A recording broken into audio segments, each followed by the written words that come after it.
On a dark winter night in January 2023, 2,000 excited ticket holders crowded into an airport in the southwest of England to watch the first commercial satellite launch from UK soil. So there she goes, carrying with her not just a 400-kilogram rocket, but the hopes of the British space industry too. But the excitement quickly turned to dismay as Virgin Orbit announced that a technical problem had prevented the aircraft-launched rocket from reaching space, leaving the 9 precious satellites it carried to crash into the Atlantic Ocean. When that second stage news came through that it had failed, it was heartbreaking. Me, my family, and all of the team that had come were all crying. The expectation was that everything was going to work. So when things did fail and the launcher failed to achieve orbit, I think people were caught by surprise.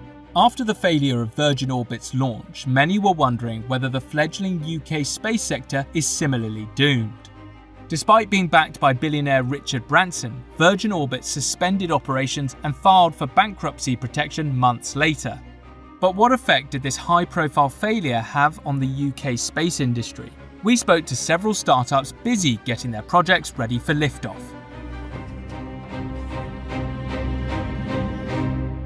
The original space race played out during the Cold War as the United States and the Soviet Union competed for 30 years to be first to reach a series of milestones. In 1962, the UK became the third country to operate a satellite.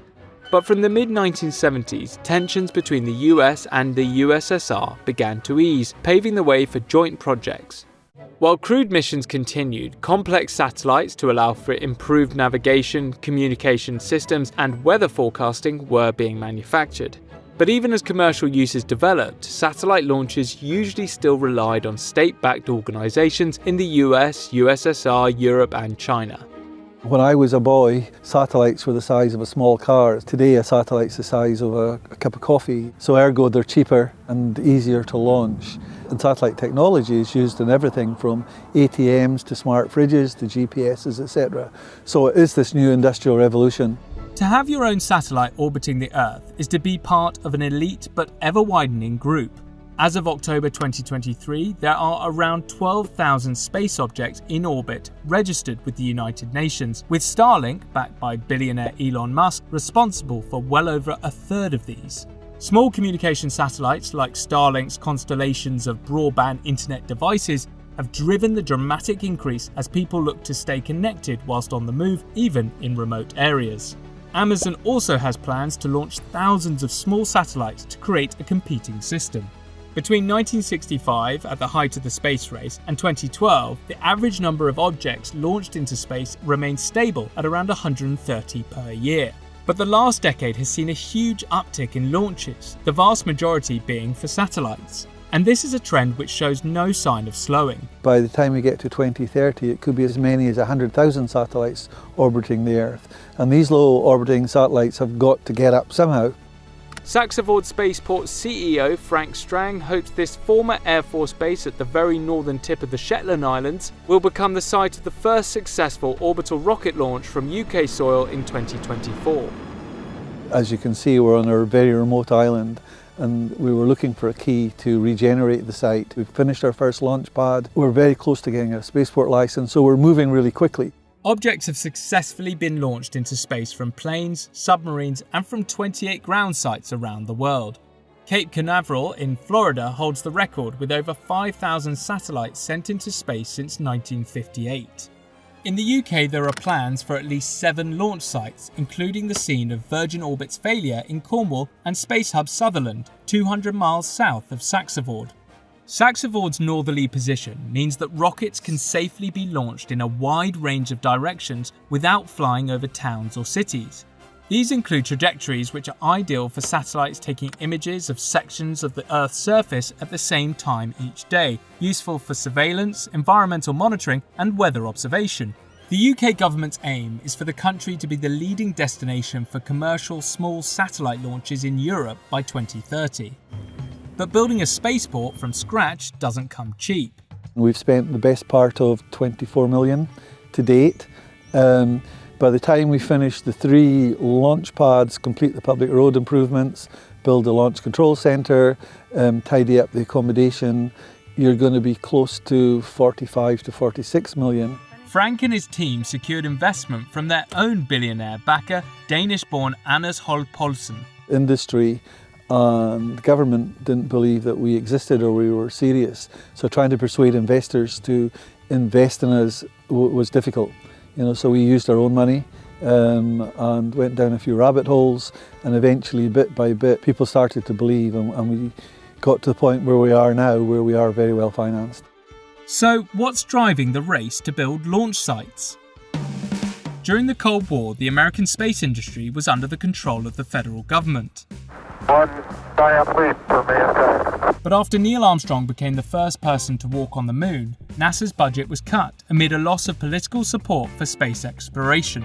When NASA pulled back, private companies stepped in. Today, the new marketplace for space launches is dominated by SpaceX, one of Elon Musk's many firms. The company's reusable rockets help to lower the cost of each launch and capture a large share of the market in the process.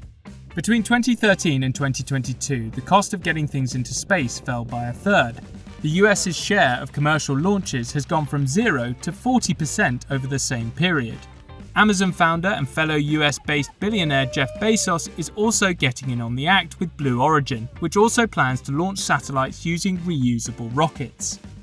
Nearly 3/4 of all space-related spending is invested in developing, launching and operating spacecraft, satellites, subsystems and their complex payloads. And a range of UK-based companies, including Saxavord, are looking to get a slice of this increasingly accessible $280 billion industry, which is currently worth more than $20 billion per year to the UK economy and employs nearly 50,000 people locally. In fact, nearly a fifth of the country's GDP, worth $450 billion, is underpinned by global satellite services. In charge of keeping the construction project at Saxavord on track is Elizabeth Johnson, whose grandfather farmed the land on which she's now building launch pedestals that rockets will take off from. We're looking over my grandfather's land up at the top there. I think he would have been very pleased with the activity on this site. Although the weather was ideal for building during our visit, the Shetland Islands are known for their windy climate and short winter days, providing additional challenges to any construction project. At the moment we're overlooking the foundations for our first hangar, Hangar A. The foundations alone are probably about £1 million worth. After being shipped up to Saxavord, launch vehicles will be assembled in a clean room inside this high-tech building before being loaded with satellites. It's going to be a tight time scale to get everything done in the summer months that we need here.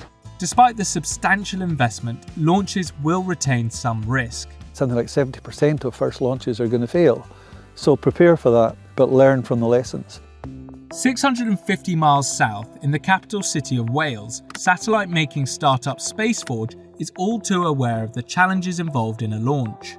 Their first satellite, Forge Star 0, was lost in the failure of Virgin Orbit's January 2023 mission. With the way that launch failed, we almost very nearly did get there. We did get to space. I think in the end it got to about 284 kilometers before that second stage failure happened. We gave the team a day off just to come to terms with all of that work being lost. And then we got down and got set and got ready and started building our next mission. CEO Joshua Weston and his team are now hard at work building a new, much larger prototype, which they hope will prove that their technology works. Because of the huge demand for launch slots, SpaceForge had actually booked the scheduled departure for this second satellite even before their initial attempt to launch with Virgin Orbit. We booked this particular launch around 24 months in advance. You can get some incredibly late notice, a couple of months out, but the price goes up significantly, just like it does when you're trying to book a flight. So as SpaceForge, we've taken the decision to book flights really far in advance. SpaceForge is designing its satellites to operate like tiny factories in space, making use of the permanent vacuum and lower apparent gravity experienced by objects in orbit. They plan to lease the satellite's capacity to manufacturers to create materials which are difficult or impossible to make on Earth, such as high-quality semiconductors, metal alloys, and exotic pharmaceuticals. The entire device will then be brought back from orbit and recovered, so the satellite can be reconditioned and reused. The reason why we do this in space is because it is so much fundamentally better for the materials that we can create and the way that they get used. There's also an environmental benefit. While rocket launches may cause pollution, the overall carbon emissions from manufacturing semiconductors in space will be lower than if they had been made on Earth. So for every kilogram of CO2 we create, we can actually prevent between 15 and 80 tons of CO2 being emitted. Weston and his team are backed by investors from the UK, US and Germany, but don't have a billionaire on board just yet. If anything, I point to a billionaire for a launch failure. We have not been shy from trying to do things on a shoestring, which is a rare thing you hear in a space company. The idea of making satellites smaller and less expensive to launch by using cheaper, less complex components isn't entirely new. Spun out of the University of Surrey in the 1980s, Surrey Satellite Technology now has 4 decades of experience in building satellites in the UK and is owned by European aerospace giant Airbus. So I think it's changed quite a lot, particularly in the last sort of 10 years, really coming along from the change in the mobile phone industry on how consumer electronics has changed and that driven the miniaturization of a lot of electronic parts. But inexpensive is still a relative term, as SSTL's Chief Technology Officer Andrew Hazelhurst explains. Generally speaking, you're looking at something like $5 to $20 million. Obviously, once we launch it, it goes into outer space, and then we can't get it back. So it's not like the car, where you service it over time, change the oil, change the wheels, etc. We have to make sure it's right from the beginning. But even the most carefully manufactured satellites wear out eventually. With an ever-increasing number of objects occupying a few key orbital paths, regulators and industry players have begun to put an emphasis on making sure these don't become too congested. What we like to do at the end of the mission is bring the spacecraft down into the atmosphere so it naturally will burn up within the atmosphere and won't have any debris making its way back here to Earth. Another, much trickier option is to bring the satellite back to Earth intact. Imagine if every time you got on a flight, you threw the plane away when it landed. It wouldn't make any sense. Well, now imagine you throw the factory away, that every time it made a plane, you got rid of that too. SpaceForge is one of a number of companies working on technologies which will allow satellites to be diverted from their orbital path and then slow down enough as they enter the atmosphere that they can be recovered in one piece and either recycled or reconditioned for repeated use. We go from about 50,000 miles an hour down to about 20 miles an hour in under an hour. So it's pretty intense braking. That then allows us to float all the way from space down to the ground.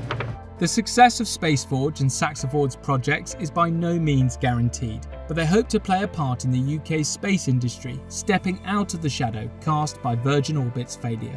We have a slight lead in the market in Europe. We need to move quickly. In America, rocket launch is basically boring because they happen all the time. And I don't think the UK has had an engineering success to shout about for a long time.